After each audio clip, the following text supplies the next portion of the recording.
आपने अक्सर सुना होगा भगवान बुद्ध, लेकिन सवाल यह उठता है, अगर गौतम बुद्ध खुद कहते थे कि कोई ईश्वर या भगवान नहीं है, तो फिर लोग उन्हें भगवान क्यों मानने लगे? क्या सच में भगवान कोई अलौकिक शक्ति है जो आसमान से उतरती है, या फिर यह एक उपाधि है जिसे कोई भी इंसान अपने ज्ञान, करुणा और साधना से प्राप्त कर सकता है? नमो बुद्धाय, जय भीम दोस्तों। मैं हूं दिनेश गौतम और आप देख रहे हैं अम्बेडकर बुद्ध विचारधारा। दोस्तों, आज हम इसी गहरे सवाल का जवाब खोजेंगे। बुद्ध का दृष्टिकोण, भगवान शब्द का असली अर्थ क्या है, और क्या हर इंसान भगवान बनने योग्य है? तो दोस्तों, इन सभी प्रश्नों का उत्तर आपको इस वीडियो में मिलेगा, इसलिए वीडियो को पूरा ज़रूर देखें, क्योंकि आधा अधूरा ज्ञान तो और ज़्यादा गड़बड़ कर देता है। और दोस्तों, आपसे एक छोटी सी रिक्वेस्ट है, अगर वीडियो पसंद आए तो वीडियो को लाइक और चैनल को सब्सक्राइब करके कमेंट में नमो बुद्धाय लिखकर इस वीडियो को अपने दोस्तों के साथ ज़्यादा से ज़्यादा शेयर कराएं। तो चलिए बिना देरी किए वीडियो में आगे बढ़ते हैं और इस अद्भुत यात्रा की शुरुआत करते हैं। दोस्तों, गौतम बुद्ध ने बार बार यह बात स्पष्ट किया कि न कोई सृष्टि करता है, न कोई भगवान है जो आकर तुम्हारे दुखों को मिटा देगा। तथागत बुद्ध ने कहा कि दुख का कारण बाहर नहीं है, बल्कि आपके अपने जीवन, आदतों और विचारों में है। अगर दुख का कारण आप ही हैं, तो उसका समाधान भी आपके भीतर ही है।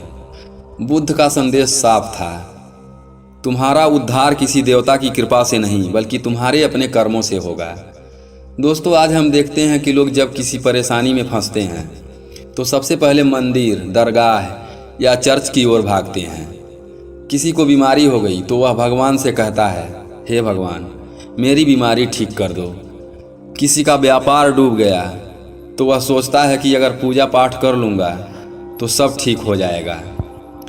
अगर किसी को संतान नहीं हो रही है तो वह अलग अलग देवी देवताओं के दरवाजे खटखटाता है।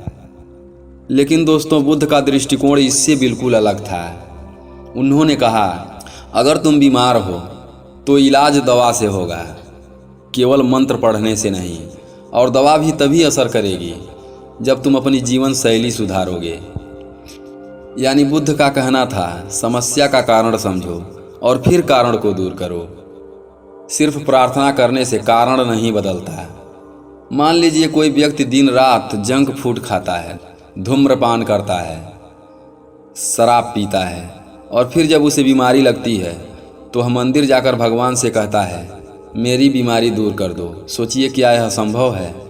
इसलिए दोस्तों, बुद्ध ने कहा, भगवान या कोई देवता तुम्हारी गलतियों को नहीं सुधार सकते। गलतियां तुमने की है और सुधार भी तुम्हें ही करना होगा। दोस्तों, बुद्ध का सीधा संदेश है, पूजा पाठ, चढ़ावा, दान दक्षिणा या मंत्र, यह सब केवल मानसिक सांत्वना दे सकते हैं, लेकिन दुख का असली इलाज है जागरूकता और सही कर्म। दोस्तों, बुद्ध ने दुख का समाधान 4 आर्य सत्य में समझाया था। पहला, जीवन में दुख है। दूसरा, दुख का कारण तृष्णा और अज्ञान है। तीसरा, दुख को मिटाया जा सकता है। चौथा, उसका मार्ग है अष्टांगिक मार्ग, यानी दुख से बाहर निकलने का तरीका प्रार्थना नहीं, बल्कि समझ और कर्म है। दोस्तों, अगर आज हम बुद्ध की शिक्षा को अपनाएं तो हमें समझ में आएगा कि नौकरी पाने के लिए हमें भगवान से प्रार्थना करने की नहीं, बल्कि मेहनत और कौशल बढ़ाने की ज़रूरत है। पढ़ाई में अच्छे अंक लाने के लिए मंदिर में नारियल फोड़ने से नहीं, बल्कि किताब खोलकर पढ़ाई करने की ज़रूरत है।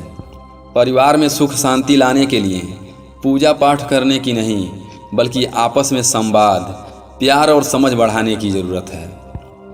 इस तरह बुद्ध का दृष्टिकोण हमें यह सिखाता है कि असली शक्ति किसी आसमान में बैठे भगवान में नहीं, बल्कि आपके अपने कर्म, आपकी समझ और आपके निर्णयों में है।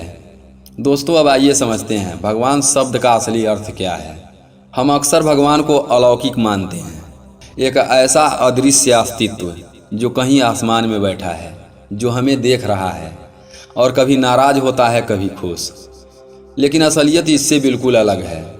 संस्कृत में भगवान का शब्द बना है भग से, और भग का अर्थ है 6 दिव्य गुण।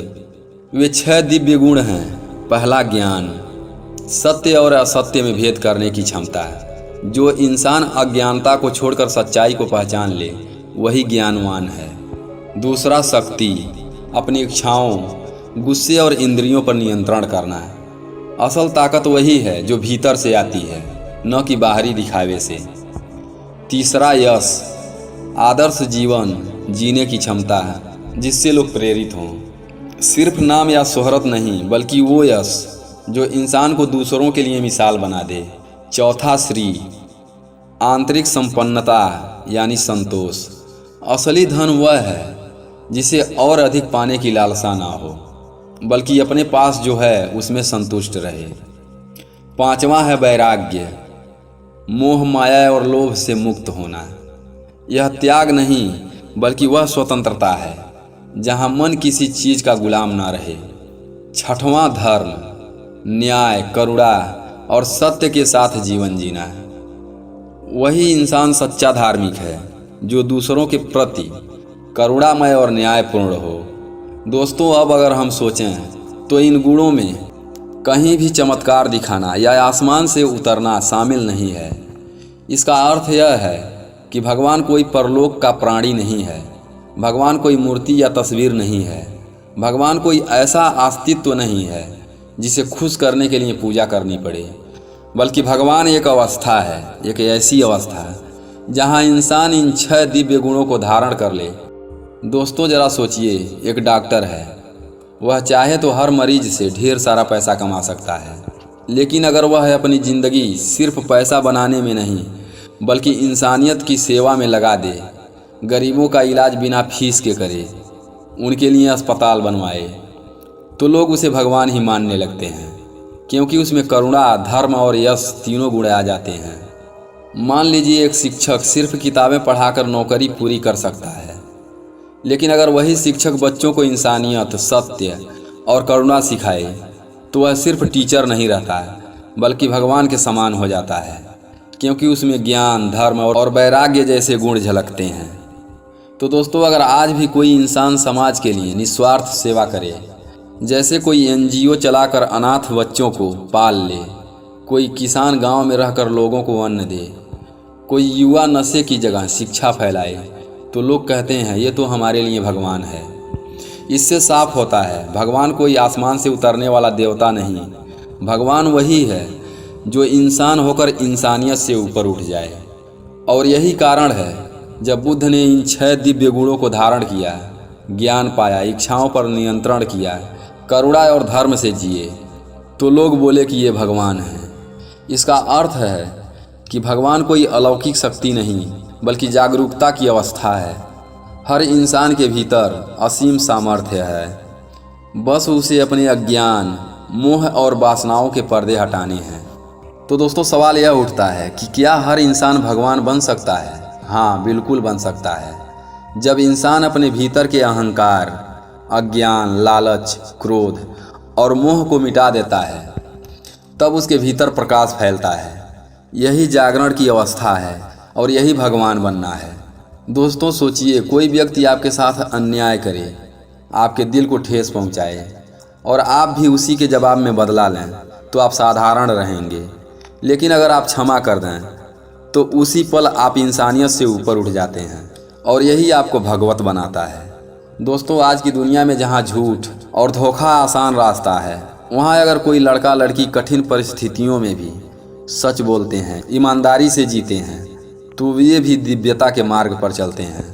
एक माँ सिर्फ अपने बच्चों को खाना पहनना नहीं देती, बल्कि अच्छे संस्कार, सही सोच और करुणा का बीज बोती है।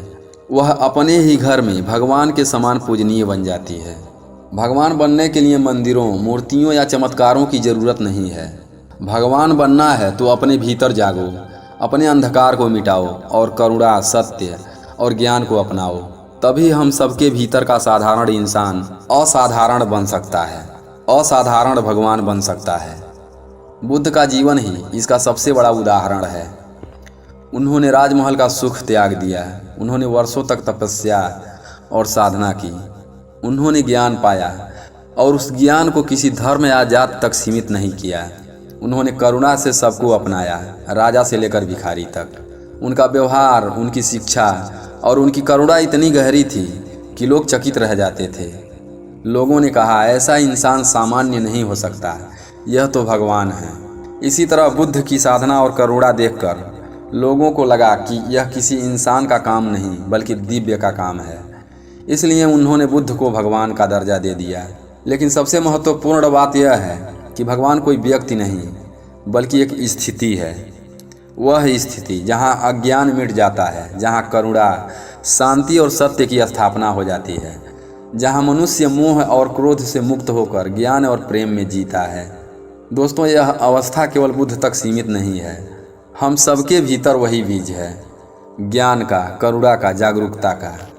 मंदिर और मूर्तियाँ हमें याद दिलाती हैं कि क्या संभव है, लेकिन असली मंदिर हमारे भीतर है। अगर हम अपने भीतर के अहंकार को मिटाएं और सत्य का मार्ग चुनें तो हम भी बुद्ध की तरह जाग सकते हैं। तो दोस्तों, आशा करता हूं कि यह जानकारी आपको अच्छी लगी होगी। तो वीडियो को लाइक और चैनल को सब्सक्राइब करके कमेंट में नमो बुद्धाय लिखकर इस वीडियो को अपने दोस्तों के साथ ज़्यादा से ज़्यादा शेयर करें। फिर मिलते हैं अगली वीडियो में भगवान बुद्ध के एक और प्रेरणादायक विचार के साथ। तब तक के लिए अपना ख्याल रखें, हमेशा खुश रहें। हमारे साथ वीडियो में अंत तक बने रहने के लिए धन्यवाद। नमो बुद्धाय।